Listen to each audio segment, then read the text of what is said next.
Hello everyone, কেমন আছো সবাই? আশা করছি সবাই খুব ভালো আছো।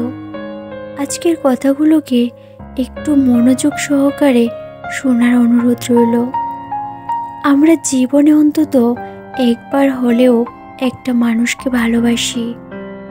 হয়তো সেটা অনেক আগে বা কেউ পরে, কেউ প্রেম করে টাইম পাস করার জন্য, আবার কেউ প্রেম করে সত্যিই তাকে আগলে রাখার জন্য। আজকে না হয় সেই সত্যিকারের বন্ধনকে নিয়ে কিছু বলা যাক। ভালোবাসা জিনিসটা এক একজনের কাছে এক এক রকম। কেউ মনে করে ভালোবাসা আবেগী খেলা, কেউ ভাবে ভালোবাসা শুধুমাত্র একজনের থেকে নিজের প্রয়োজনীয়তা হাসিল করা।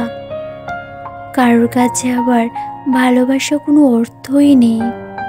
দেখো, ভালোবাসা অর্থ এক একজনের কাছে এক এক রকম হলেও আসলে সেটা তো ভালোবাসাই, তাই না? হ্যাঁ, ভালোবাসার মধ্যে নিজস্ব প্রয়োজনীয়তা অবশ্যই আছে। মানুষ সবাই সবার জন্য। একটা সংসারে দুজনে দুরকম কাজ। একটি ছেলেকে বাইরে সারাটা দিন খেটে রোজগার করতে হয় তার সংসারে আর্থিক চাহিদা মেটানোর জন্য, নানা বিষয়ে দেখভাল করার জন্য। এবং একটি মেয়েকেও ঠিক সমপরিমাণ কাজ করতে হয়, পরিশ্রম করতে হয়। সে সারাটা দিন বাড়িতে অনেক পরিশ্রম করে তোমার সংসারে যত্ন নেয়। শুধু যত্নই নয়, নিজের সবটুকু দিয়ে তোমার সংসারটাকে আগলে রাখে। তারা কিন্তু দুজনে দুজন থেকে প্রয়োজন মেটাচ্ছে। সত্যি কথা বলতে দুজনে কিন্তু দুজনের স্বার্থকে হাসিল করছে। এটাকে কি ভালোবাসা বলে? না, কখনোই নয়। স্বার্থপরের মতো ভালোবাসার নাম করা কাউকে ব্যবহার করাটা কখনোই ভালোবাসা হতে পারে না। দাস দাসী বেলা বলা যেতে পারে। ভালোবাসা মানে নির্ভরশীলতা, দুজন দুজনের উপর নির্ভর করে নিশ্চিন্তে চোখ বন্ধ করে চলতে পারাটা।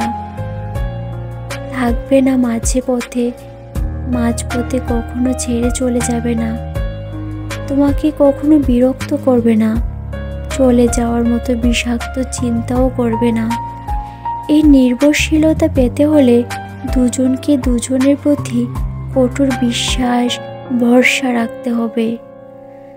দেখো, একটা কথা মাথায় রাখবে, ভালোবাসলে আদর, যত্ন, দয়া, মায়া, খোঁজ খবর অনেক কিছুই দরকার আছে। এটা বুঝতে হবে। সব ফেলে একমাত্র একজনকে সারাটা দিন সময় দিতে হবে। সারাটা দিন সময় দিয়ে তাকে যত্ন করতে হবে।